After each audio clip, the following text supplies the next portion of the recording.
Once upon a time, there are some mortals who fly in the sky and punished by the gods. The story of Daedalus and Icarus.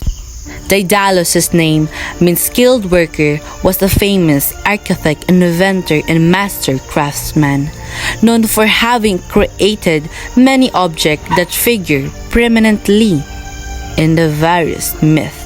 He had a beloved son named Icarus. Daedalus and Icarus vanished from the home city of Athens. On the island of Crete, there lived a minotaur, a ferocious creature that was half man, half bull.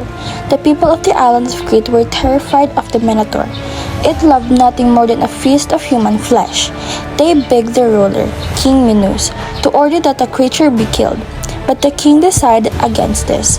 Instead, he constructed a plan to imprison the minotaur. To die at the hand of the minotaur would be one of the most terrible deaths imaginable, and King Minos believed that his enemies deserved to meet such a fate.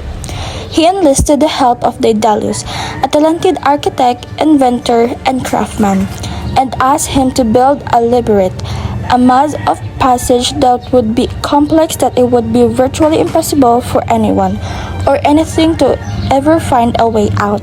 Daedalus did as King Minos requested, and then, following the king's instruction, he entered the Minotaur into the labyrinth by leaving a huge pile of fresh meat and its sentry.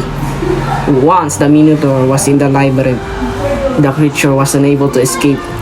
King Minos was delighted. Anyone who was sent to the labyrinth would be trapped, and eventually they would be found by the Minotaur, who would eat them alive.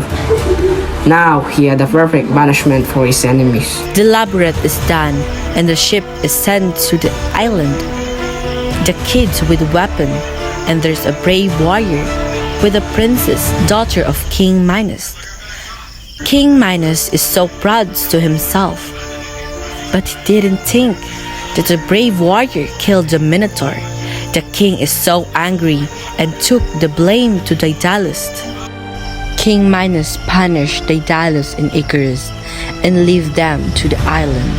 Out of the labyrinth, Daedalus and Icarus carefully made their way to the shore of the island and pondered on what to do next. The trees and bushes surrounding the beach would provide an ideal sanctuary for the time being.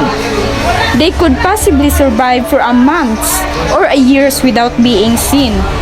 But who would want to live like that, hiding away, hoping they would not be captured?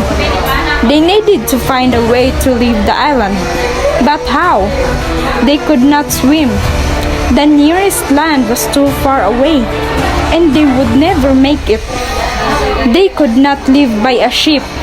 All vessels were controlled by King Minos. Daedalus stared up the skies and the seagulls that circled overhead. If only he was as free as a bird. If only he and his son could just fly away. And then, he had an idea, which was both brilliant and ambitious. He would build a pair of wings. It would take some time, days, weeks even, but he would build a pair of wings for his son and himself. Exactly the same as the wings of the seagull, but on a much larger scale. Scattered around the beach were seagull feathers. Daedalus instructed his son to collect as many as he could find. He worked carefully to build the wings, studying the exact angle and shape of the seagulls and examining how the birds flew. At last, 6 weeks after they had escaped from the labyrinth, the wings were ready. With these wings you will fly like a bird, Daedalus told his son. But be careful, make sure you do not fly too close to the sun. If you do, the wax that holds the feather together will move. Icarus nodded quickly. Indeed, he had very reason, hiding on the shore of the island of Crete on the world. He had spent weeks doing nothing more exciting with his days than collecting feathers and catching fish for his father and himself to eat. And now at last, he had the chance to escape. He shuffled and fidgeted as his father attached the wings to his arms.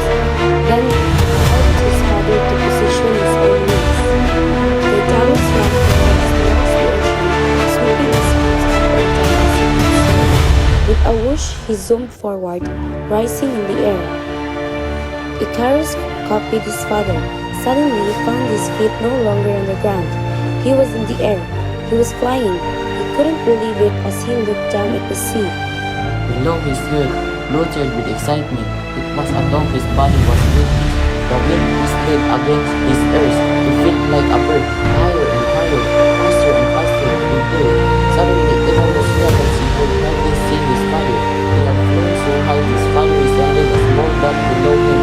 At the same time, he noticed a red moon went past and flew downwards towards the sea, and then another. Too late, Icarus realized his feet were melting. He had flown too close to the sun. With every distance move, his arms were feathered to his arms.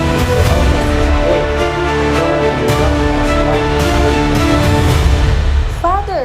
He shouted before falling with a heavy splash into the sea. His few remaining feathers floated on the surface of the water as he sank. Daedalus could only watch helplessly, and his heart felt as heavy as a stone as he flew onwards, leaving his son behind. Daedalus